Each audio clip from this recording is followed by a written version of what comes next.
I spend all my time chasing the sun, chasing the sun, chasing the sun.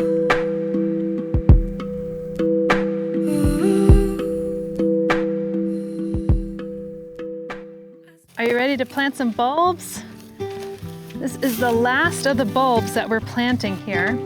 So we had this idea of changing up the meadow a little bit, but we did some seeding of this meadow, cleaned it out, all the trash that was in here of the old nursery. We seeded it with mainly native and regional seeds. Whoa, what's that? This is little blue stem. We saw this at the Missouri Botanical Gardens. It has a really neat structure. It has like this bluish gray leaf, and it gets this really tall purple inflorescence. Very nice. So I have two yellow spots, you see that? So that's where like a group of sunflowers are gonna go. Just make sure I have everything. There's a coneflower, gray-headed coneflower, Ratibida pinnata, and then I have black-eyed Susan, and then I have Helianthus annuus, which is the wild annual sunflower. So I'm gonna take two spots, see where this is gonna go. Closer to that edge, and this one's up on this edge. So we're gonna go far out here.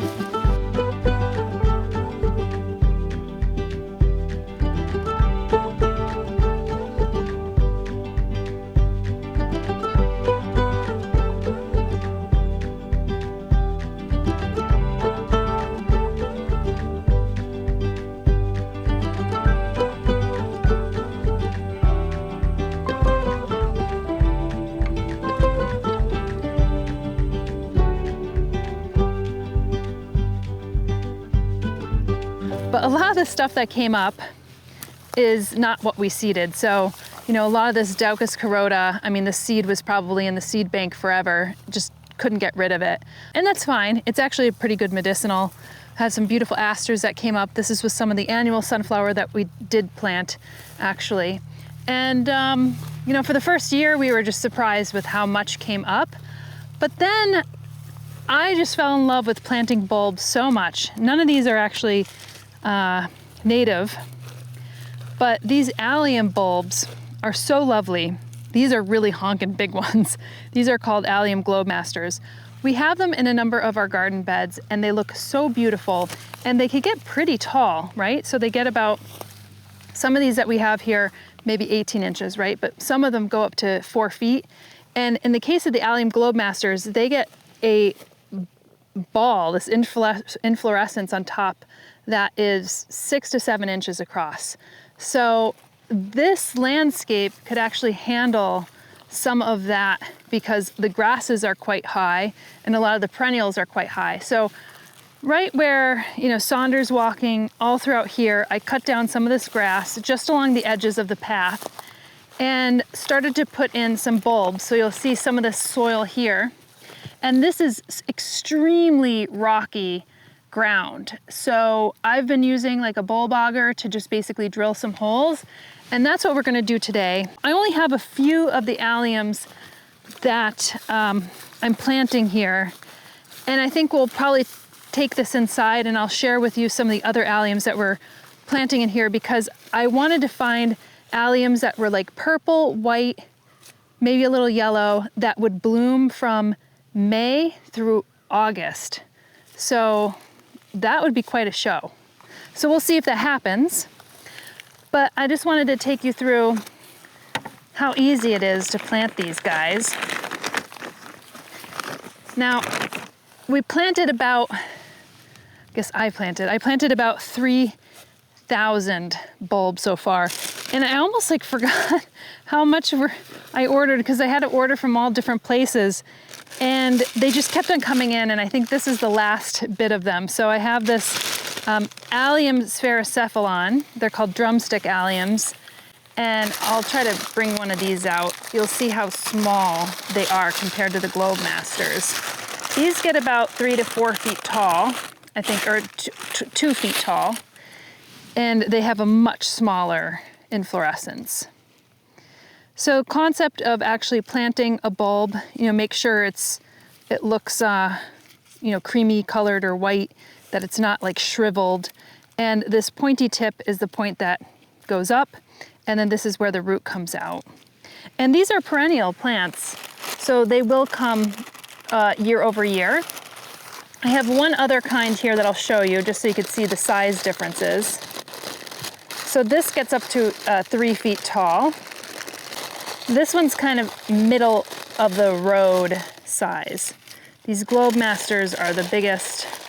Then you see this is Allium Red Mohican, and then this is the Allium Sphaerocephalon. And I have a number of others, and when they're this small, just so I don't have to drill too many holes, like I'll basically put like 2 or 3 of those in a hole together. So I kind of cheated a bit because it was just, I have to say, it's so much drilling in this in this rocky earth. And some of the area is like a little less rockier than other, but I think these allium will do extremely well because it is so well draining and rocky. These don't technically like very wet land, and this is like super dry, so I think that's going to be good. So basically I have this drill, Makita drill, on this, there's a brand called Power Planter. They have a thicker head than this. I like to use the smaller head, and basically just work the land and drill a hole. Now on the package of the bulbs, they'll tell you how deep to plant it.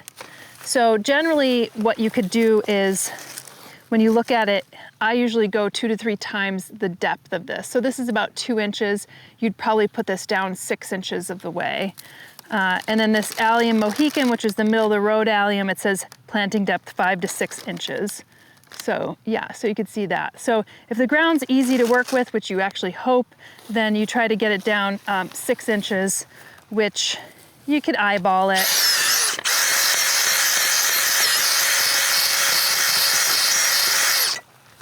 Because these bigger bulbs are wider, you're gonna wanna make the hole a bit wider.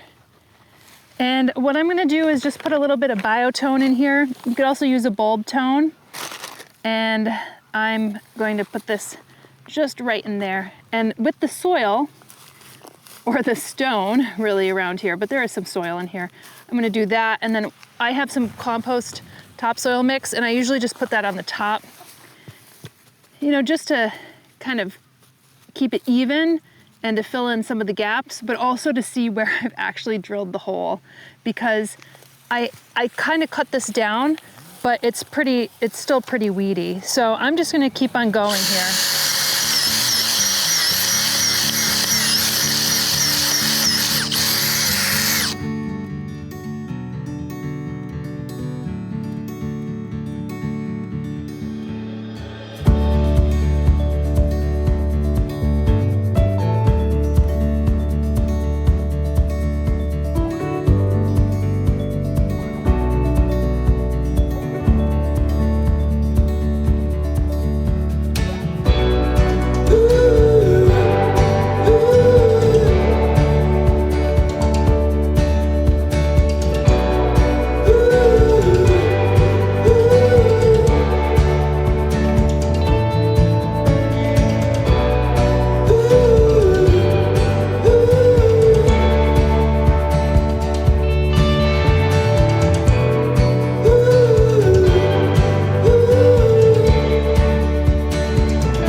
So root side down, I just put that in there.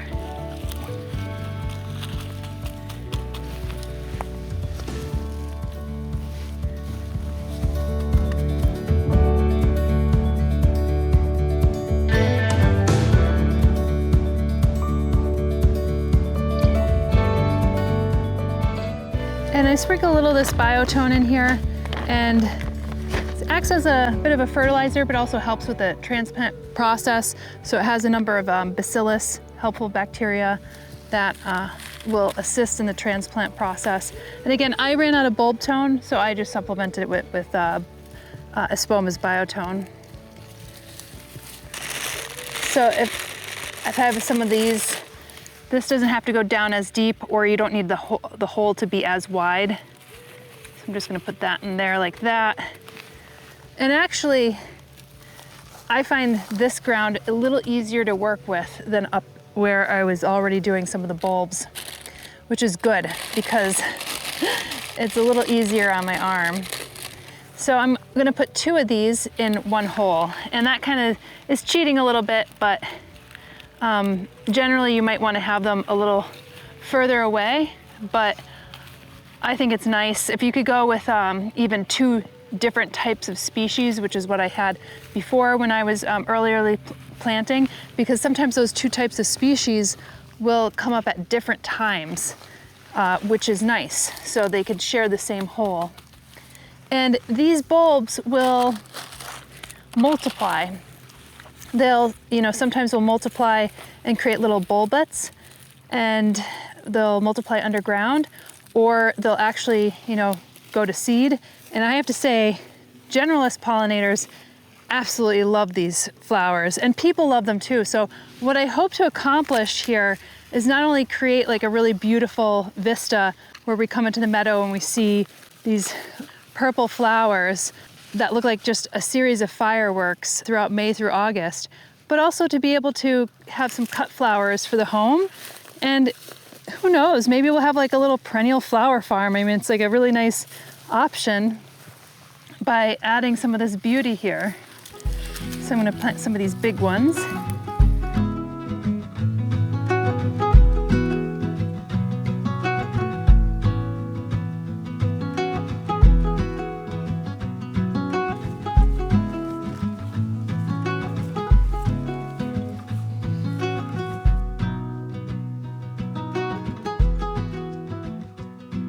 We are in from planting bulbs in the meadow, and the whole concept behind that was to really get some beautiful kind of showy flowers that would bloom from May all the way through August.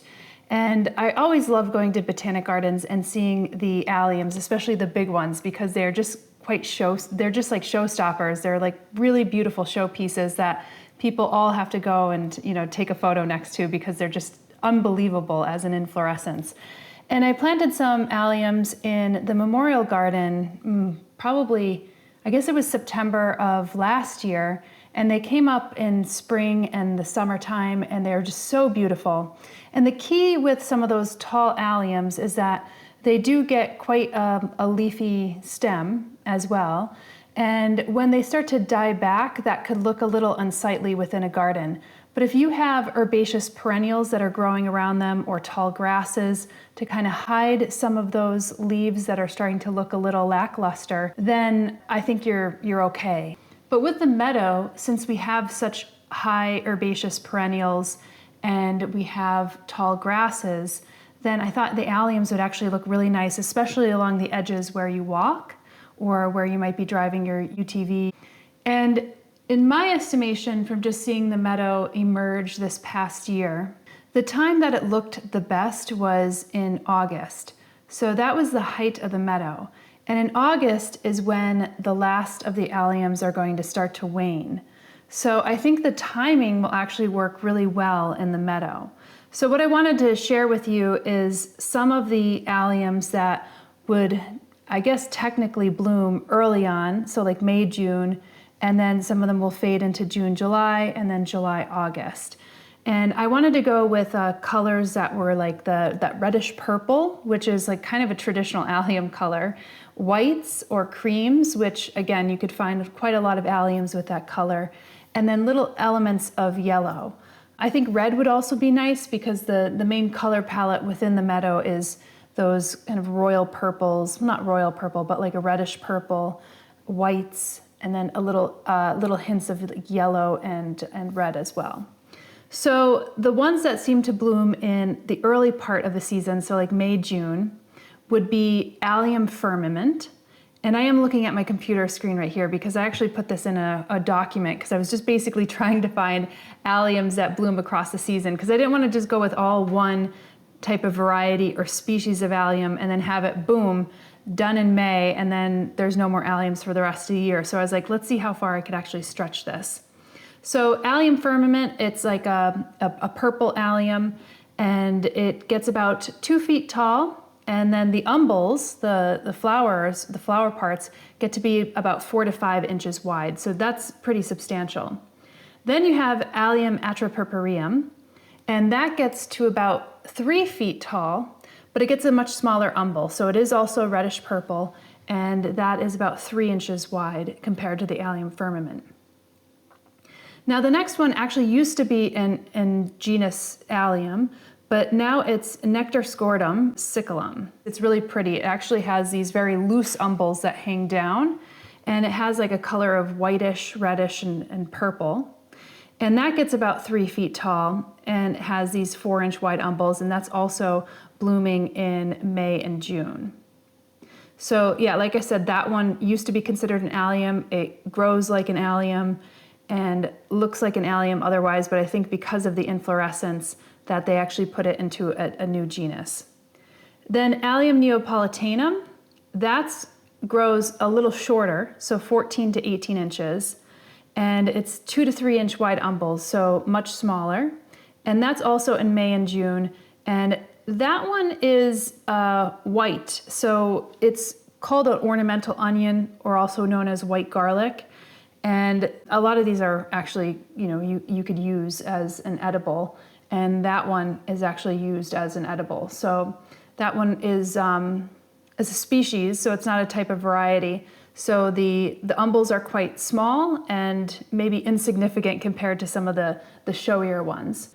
Then we have Allium Ping Pong, and that one has this more like white turning into lilac shade. Very pretty, and an umbel that is, again, very showy and very spherical, hence the name Ping Pong. And that gets to about 2 feet tall, and the umbels are about 3 inches wide, and they're like perfect spheres.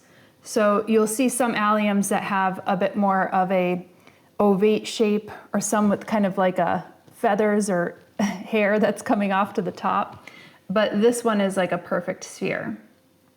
Speaking of hair coming off the top, there is one called Allium Hair, and this was really intriguing. I actually ended up getting some more of these, not just for the meadow, but I'm curious because I wanted to actually put them in some of my gardens. So I put a few in the pollinator garden. We'll see if they come up. But this one kind of looks like an allium stuck its leaf into a socket and got a little electrocuted. So it has this kind of like purple center, and then it has these green squiggly Medusa-like hairs coming off of the top of the flower, which just looks so bizarre. And I was looking at reviews online, and some people said, yeah, it wasn't exactly how I expected it to be, and some were very, very happy. So we'll see. I put them in the meadow and also the pollinator garden.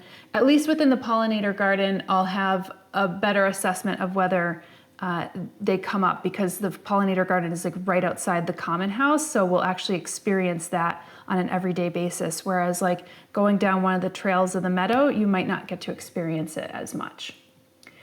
The next one on the list is Allium Nigram Silver Spring, and this is quite possibly one of my more favorite alliums. It gets to 2 to 3 feet tall, has a 4-inch wide umbel, but within the umbel, they have these kind of like blueberry, raspberry colors to them.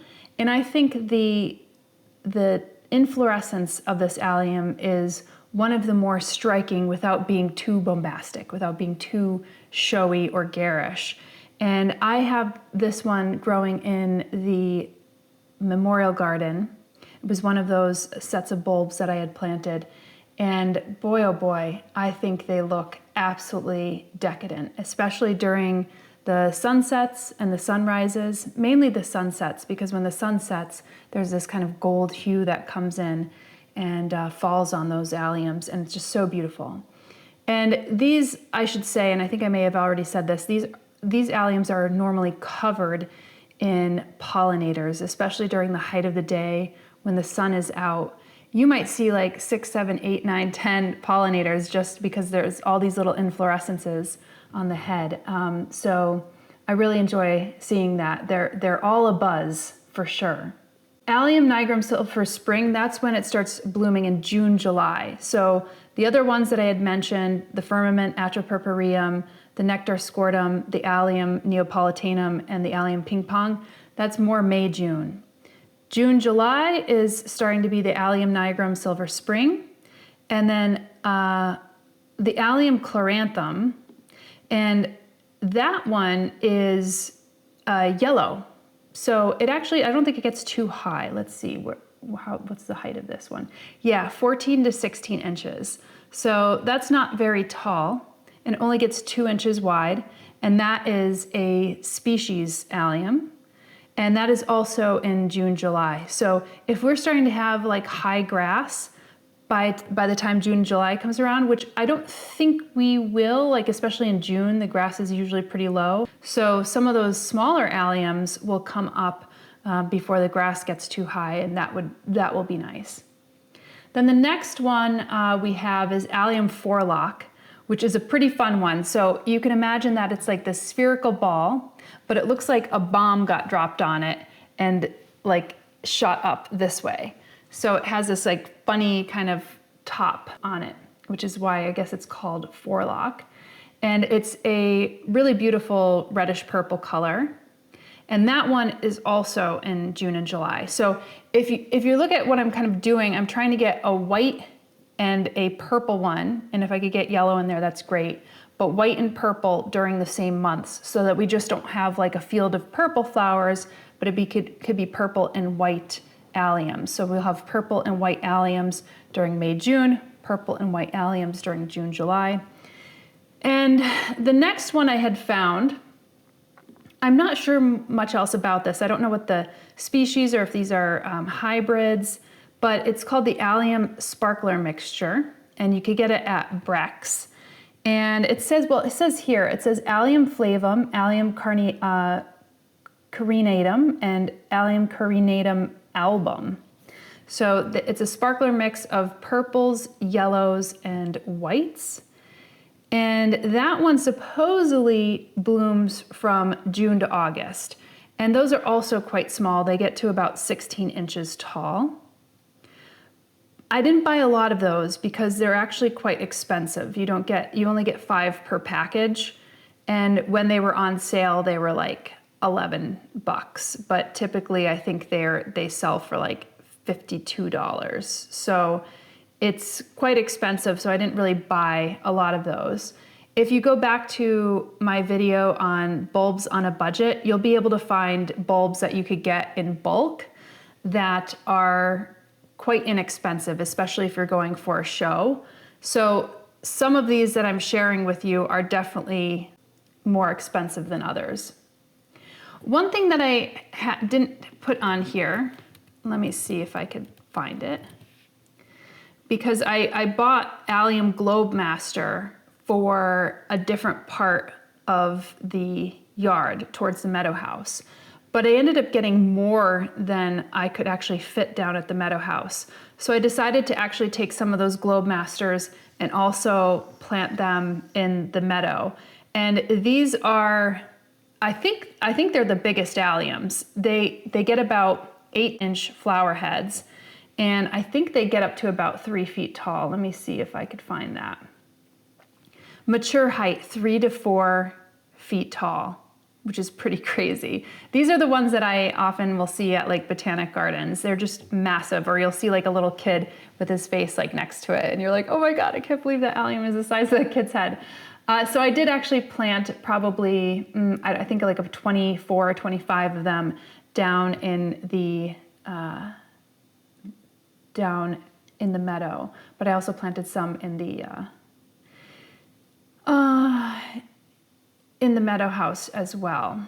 So I don't actually know when these bloom. Oh, May, June. So that would be a May, June bloom time. And those would be really huge because they'll stand right up because there's not going to be a lot of grasses that are growing in the meadow in May or June. So those will be 4 feet tall above every other plant. So let's get back to so the Allium Sparkler mixture is June to August bloom time. And then Allium Sphaerocephalon, the drumstick allium. This is one of those alliums that is actually relatively affordable. You could get it in bulk, huge amounts, but they're super cute. I actually have these planted. I planted some more in the pollinator garden. I planted some of these in the memorial garden because you could just get them in bulk and they're really adorable. So they only get a 1-inch wide umbel. It's not super spherical. It's actually a bit more ovate. And it gets to be about 2 feet tall, and it has this more grassy appearance. I just think they look really beautiful when you're planted in mass, and I think they would look really nice in the meadow as well. So I planted a bunch of those, and they actually bloom in July. I think they're like in July and they're one and done. They only bloom for that month. The next one on the list is Allium Summer Drummer. And these are also reddish purple. They get pretty tall, so 48 inches to about 60 inches. So these could get up to like 4 to 5 feet tall. These actually might be the tallest alliums that we got. And these are also quite wide umbels. So you're looking at like 6 to 8 inch wide umbels. The summer drummers are, I think, slightly smaller as a bulb than the Allium Globemasters. And these are blooming in July and August, which is wonderful because you'll have these Allium Globemasters that are blooming early on, May, June, and then you'll have these large Allium Summer Drummers that are blooming in July and August. So that will be fun to see. And those are quite spherical as well. So just like the ping pong alliums, these are pretty wide, fairly spherical red, purple umbels on the flowers. Now, the next one after that is Allium Amethystium, and this is also called Red Mohican. It's reddish purple, 48 inches tall, and a 4-inch wide umbel, and that will bloom in July and August. To me, this reminds me of the Allium Forelock because it has that little poof on top of its umbel, on top of the inflorescence that comes out. And as it emerges, it looks a little whitish, and then it kind of fades to a darker color. So, and I should say that so many of these look good after they've set seed, and they're just kind of stark, and they stay up there in with the meadow, and those little like seed heads look super pretty. So I think that they give really lovely seasonal interest pretty much all year round. And hopefully I've planted enough of these that I could actually go and snip a few and make them into bouquets, because I think that would be lovely. I wouldn't want to take too many because I'd like to see them multiply, and they can multiply in many different ways. They will divide, so you'll have little bulblets that kind of come off, and then they'll divide by themselves in the garden. And some of them will also set seed, which is really wonderful. And I hope to leave enough for the pollinators as well. But that's kind of my thinking behind this meadow, growing some alliums in the meadow. And maybe one day we'll actually open it up to folks who want to actually pick flowers for themselves, because I think they make such great bouquets. They look beautiful outdoors, and they look beautiful in a vase on your table as well. So hopefully that's helpful for you when you're planning your alliums, or planning for planting your alliums in your garden. And that's it. Signing off. I'll see you in the next video. Bye. So while I was filming this video, I forgot 3 other bulbs that we are planting and that bloom in June, including Allium Purple Sensation, which grows 2 to 3 feet tall and gets a 4-inch wide umbel, and Allium Ambassador, which gets up to 4 feet tall and gets a 5 to 6 inch wide purple umbel. And finally, Allium Stipitatum Mount Everest, which gets around 3 feet tall and a 6 to 8 inch globose white umbel. We'll try to film some more videos on other bulbs and plants that we're planting here at Flock before the winter sets in. But in the meantime, if you have some favorite alliums you are growing and why you like them, let us know in the comments below. And if you're enjoying these videos that we produce, then go ahead and give them a thumbs up, subscribe, and hit that bell so you can be alerted next time a video releases. We enjoy and appreciate your support, and we're excited to share that 10% of our Google AdSense revenue is being reinvested into community projects in the Finger Lakes, so your viewership does go a long way. Thanks again, and we'll see you soon.